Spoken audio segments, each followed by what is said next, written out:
शिवपुरी जिले के सिद्धार्थ मोटर्स ने जीएसटी कम होते ही लगभग 50 स्वराज ट्रैक्टर की सेल की है और लगातार सेल जारी है। स्वराज ट्रैक्टर देश का स्वदेशी ट्रैक्टर है जिस पर किसान भरोसा करते हैं। वहीं ट्रैक्टरों की ज्यादा सेल होने पर आज स्वराज ट्रैक्टर कंपनी के national sales head Alok Kumar Gupta Siddharth Motors पर पहुंचे, जहां एजेंसी के कर्मचारियों और एजेंसी संचालक ने उनका स्वागत किया। इस मौके पर स्वराज ट्रैक्टर के national sales head Alok Kumar Gupta ने मीडिया कर्मियों से बात करते हुए कहा कि स्वराज ट्रैक्टर स्वदेशी ट्रैक्टर है जिसे किसान पसंद करते हैं। साथ ही स्वराज ट्रैक्टर पर जीएसटी कम होने पर किसानों को फायदा हुआ है। शिवपुरी से साबिर खान की। सर, देश में स्वराज का नाम चल रहा है और काफ़ी तरक्की की है स्वराज ट्रैक्टर ने, तो इसमें क्या कहना चाहेंगे आप? आज सीपी आए और सीपी की एजेंसी पर आए। स्वराज जो आज तरक्की के पथ पर है और पिछले 10-12 वर्षों से भारत का सबसे तेज़ी से बढ़ता हुआ जो ब्रांड है, अगर आप जानना चाहेंगे उसका रीज़न क्या है, तो हम कहेंगे कि कहीं ना कहीं हमारी जो प्रोडक्ट्स हैं, वो प्रोडक्ट्स हमारी जो हम सोच के बनाया है, स्वदेशी ट्रैक्टर बनाया है, वो शायद भारतीय किसानों के लिए बहुत अच्छी है और भारतीय किसान उसको बहुत ज़्यादा पसंद करते हैं। तो हमारी प्रोडक्ट एक रीज़न है। मे बी हमारे channel partners JP Jain ji जैसे चैनल पार्टनर्स जो स्वराज के साथ में दशकों से साथ के अंदर में है, दशकों से साथ में, शायद वो हमारा एक बहुत बड़ा रीज़न है। और जो किसान को जो अपनी खेती के लिए जो ट्रैक्टर के लिए एप्लीकेशन चाहिए, सूटेबिलिटी चाहिए, शायद वो प्रोडक्ट हमारी देती है। तो उस कारण से स्वराज को व्यक्ति ज़्यादा पसंद करते हैं। इसमें अब क्या नया अपडेट होने वाला है स्वराज में? जैसे ईंधन के बारे में देखा जाए तो जैसे इलेक्ट्रिकल वाहन आ रहे हैं और सीएनजी से आ रहे हैं, तो कम से कम कितनी राहत मिल सकती है? इसमें कुछ नया अपडेट होता है क्या? अगर आप आने वाले फ्यूचर के अंदर में, आने वाले वक्त के अंदर में क्या ट्रैक्टर्स आने वाले हैं, मैं आपको बताना चाहूँगा कि समय के अनुसार हम अपने ट्रैक्टर्स को लॉन्च कर रहे हैं।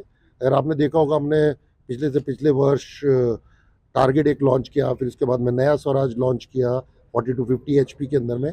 अभी हमने रिसेंटली फिर 30 to 42 एचपी के अंदर में नया स्वराज लॉन्च किया है।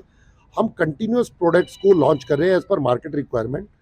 जहाँ तक इलेक्ट्रिक या बायोफ्यूल के ट्रैक्टर्स का सवाल है, हम अपनी तरफ से पूरे तरीके से तैयार हैं कि जब आने वाले वक्त के अंदर में जब किसानों को उसकी ज़रूरत होगी और जब मार्केट के अंदर में उसकी डिमांड आएगी, तब हम उस टेक्नोलॉजी को भी लाने के लिए अपने आप को सक्षम समझते हैं। इस बार जीएसटी में कुछ इजाफा हुआ है या कम हुई है, तो इसमें ट्रैक्टर पे कितना इसका असर पड़ रहा है? किसानों को कितना फायदा हो सकता है? ये आपने बहुत सही बोला। मेरे ख्याल से भारत सरकार की ओर से जो इस बार जीएसटी का रैशनलाइज हुआ है, उसके अंदर में ट्रैक्टर्स के ऊपर में जो 12% जीएसटी होती थी, वो 12% जीएसटी 5% जीएसटी पे आई है।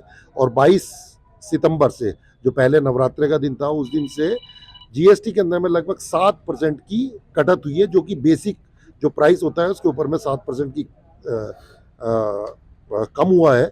और शायद हमारे छोटे हॉर्स पावर के 1500 हॉर्स पावर से लेके 60 हॉर्स पावर तक के जो हमारे ट्रैक्टर हैं, जिस तरह का प्राइस है, मेरे ख्याल से सबसे छोटे ट्रैक्टर में 18-19 हज़ार रुपये है और शायद सबसे बड़ा ट्रैक्टर जो हम बेचते हैं 60 हॉर्स पावर का, उसके अंदर में लगभग 60,000। तो 18,000 से 60,000 के बीच में ट्रैक्टर के प्राइसेस के हिसाब से सीधा सीधा किसानों को फायदा, सीधा किसानों को फायदा। और मैं अप्रिशिएट करना चाहूँगा अपने चैनल पार्टनर्स का, कंपनी का, जिन्होंने जिस दिन जीएसटी का डिक्लेरेशन हुआ उसी दिन हमने डिक्लेयर किया कि जो भी जीएसटी का बेनिफिट है वो कंपनी और डीलर्स किसानों को पास ऑन करेंगे।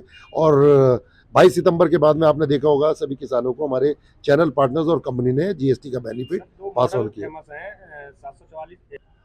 744 और 855, यस, हमने ये ट्रैक्टर पहले आते थे, फिर उसके बाद में हम पिछले वर्ष F23 सितंबर में हम नया स्वराज ट्रैक्टर लेके आए, जिसके साथ के अंदर में हमारे ट्रैक्टर्स की पावर के साथ साथ फ्यूल एफिशिएंसी दोनों इंप्रूव हुई है। तो खाली फ्यूल एफिशिएंसी नहीं, पावर भी बढ़ी है और उसके साथ साथ में डीजल का खर्चा भी कम हुआ है।